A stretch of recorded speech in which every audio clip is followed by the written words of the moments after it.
Welcome to MT learnings. एक प्रभावी पहल student parties and the party system in India part 2 chapter number 4 पर जो है हम बात कर रहे हैं। और इसके पार्ट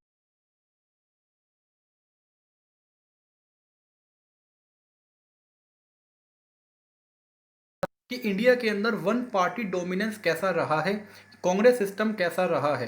कांग्रेस सिस्टम की हमने बात करी तो देखा कि कांग्रेस के अंदर जो मैनेजमेंट है, फैक्शन है, वो किस तरीके से काम कर रहे हैं। कांग्रेस के अंदर कैसे टॉलरेंस का एक सिस्टम डेवलप हो रहा है और जो बड़े बड़े नेता हैं वो सभी छोटे नेताओं को एक साथ लेकर के चल रहे हैं, जिस कारण से कांग्रेस को हम एक सोशल कोलिशन कह रहे हैं, एक आइडियोलॉजिकल कोलिशन कह रहे हैं, एक सामाजिक गठबंधन कह रहे हैं।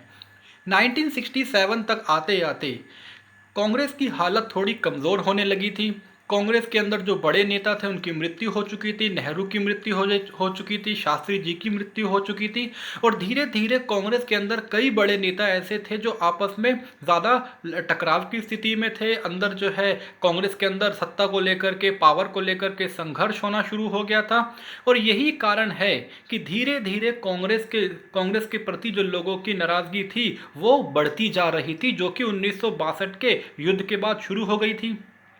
जैसा कि आप जानते हैं 1962 के बाद इंडिया चाइना का वार हुआ और इंडिया उसमें हार गया था। और उसी के बाद से ही जो देश के हालात थे वो धीरे धीरे बिगड़ने शुरू हो चुके थे। कांग्रेस ने जो वादे किए थे वो वादे पूरे नहीं हो रहे थे, लोगों का इंतज़ार लंबा होता जा रहा था और लोगों ने ये सवाल पूछना शुरू कर दिया था कि आखिर रोज़गार कहाँ है, किसानों की समस्या दूर क्यों नहीं हुई, गरीबी क्यों नहीं दूर हो रही है। ये सारे समस्याएं कांग्रेस के सामने आ चुकी थी।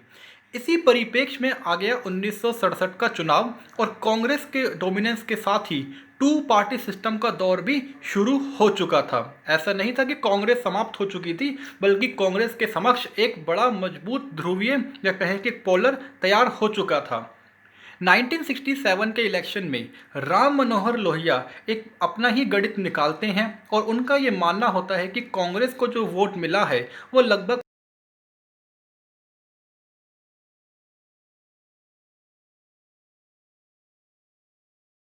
हैं और एक सिंगल पॉलिटिकल पार्टी बनाती हैं तो हम कांग्रेस को चुनौती दे सकते हैं, कांग्रेस को हरा सकते हैं। इसी के साथ ही उन्होंने गैर कांग्रेसवाद का नारा भी दिया। ठीक है। और नारा देते के साथ ही जो सभी गैर कांग्रेसी पॉलिटिकल पार्टी थी वो सारी की सारी कांग्रेस के खिलाफ एकजुट होना शुरू हो गई। आइए शुरू करते हैं, उसी के कंसेप्ट को समझते हैं।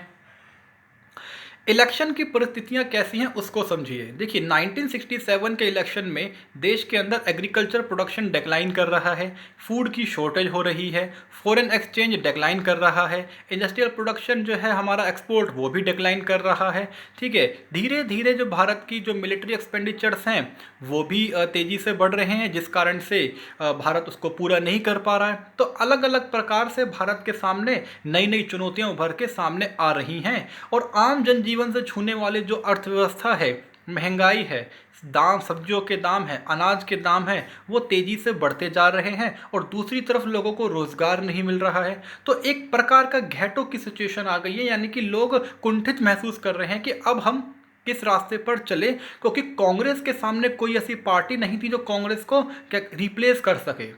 तो ये एक प्रकार के चैलेंज जनता के सामने भी था कि वो ऑल्टरनेटिव के रूप में किसको चुनेगी। The government saw the protest in a law and order problem, not as a expression of people's problem. जनता सड़कों पर आती है, आंदोलन की स्थिति बन जाती है देश के अंदर।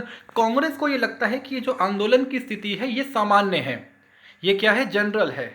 यानी कि ये जो आंदोलन हो रहा है इस आंदोलन को साधारण तरीके से दबा दिया जाए, ये जनता की वास्तविक स्थिति नहीं है, ये कुछ लोगों के द्वारा चलाया गया एक उपद्रव है। तो कांग्रेस ने इसको नज़रअंदाज कर दिया। लेकिन धीरे धीरे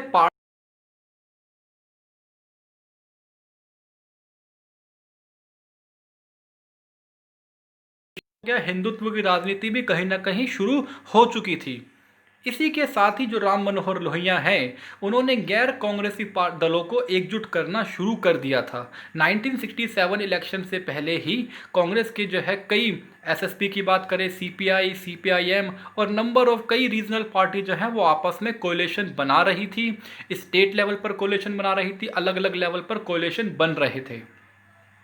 गैर कांग्रेसवाद का नारा एक बड़ा बुलंद नारा हुआ, जिसमें सभी गैर कांग्रेसी पार्टियों को एकजुट किया गया और ये कहा गया कि कांग्रेस के खिलाफ जो वोट है वो बंटना नहीं चाहिए।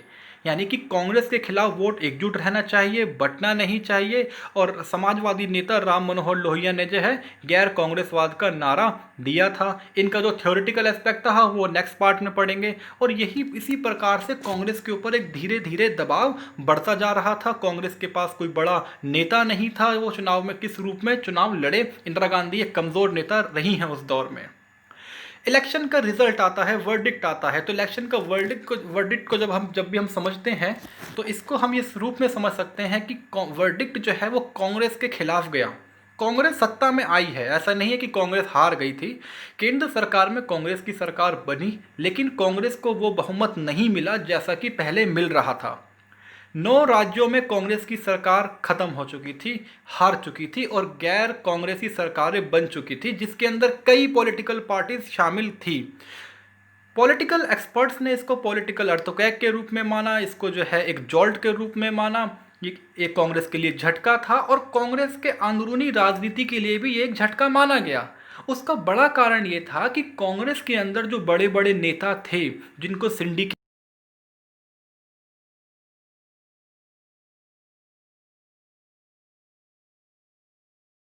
घोष हों, के बी सहाय हों, बिहार से आते हैं, ठीक है, के कामराज हों, ये वो नेता थे जो चुनाव हारे।